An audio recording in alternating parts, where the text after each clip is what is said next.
السلام علیکم ورحمۃ اللہ وبرکاتہ۔ امام خطیب بغدادی رحمۃ اللہ علیہ فرماتے ہیں، کوئی بھی سنت جو رسول اللہ صلی اللہ علیہ وسلم سے صحیح سند کی روایت کی گئی ہو کسی فائدہ یا فوائد سے خالی نہیں ہے۔ حدیثوں کو ہمیں اپنی زندگی میں شامل کرنا چاہیے، انہیں سننا چاہیے، ان کو سمجھنا چاہیے۔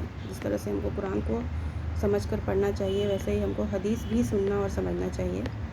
ایسی ہی ایک حدیث ہے، ابو ہریرہ رضی اللہ تعالی عنہ ان النبی صلی اللہ علیہ وسلم قال لا تقوم الساعة حتى يمر الرجل بقبر الرجل فيقول يا ليتني مكانه۔ صحیح بخاری کتاب الفتن باب لا تقوم الساعة حتى يغبط اہل القبور۔ ترجمہ ہے اس حدیث کا، حضرت ابو ہریرہ رضی اللہ عنہ روایت بیان کرتے ہیں کہ نبی کریم صلی اللہ علیہ وسلم نے فرمایا، قیامت نہ ہوگی یہاں تک کہ ایک شخص دوسرے کے قبر کے پاس سے گزرے گا اور کہے گا کہ اے کاش آج میں اس جگہ ہوتا۔ یہ حدیث ہے جو بیان کی گئی ہے۔ اب اس حدیث کے فوائد کیا ہیں؟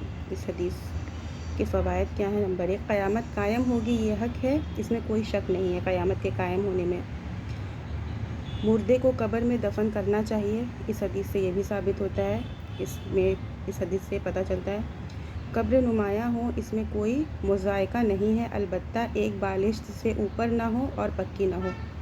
آج کل بہت سی جگہ دیکھی جاتی ہے کہ لوگ قبر پکی کرتے ہیں، ایسا نہیں کرنا چاہیے۔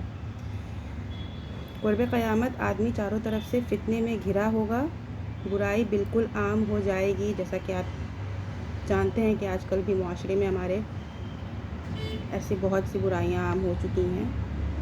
موت کی تمنا نہیں کرنا چاہیے، کیسی بھی تکلیف ہو، کیسی بھی پریشانی ہو، ہمیشہ اللہ پر یقین کرنا چاہیے۔ ہر آزمائش اللہ کی طرف سے ہوتی ہے، کبھی بھی موت کی تمنا نہیں کرنا چاہیے۔ قیامت کی نشانی کا ثبوت ملا ہے اس حدیث سے کہ قیامت واقع ہوگی، قبرستان سے گزر سکتے ہیں۔ تو یہ ایک حدیث تھی اور اس میں اس کے کچھ فوائد تھے۔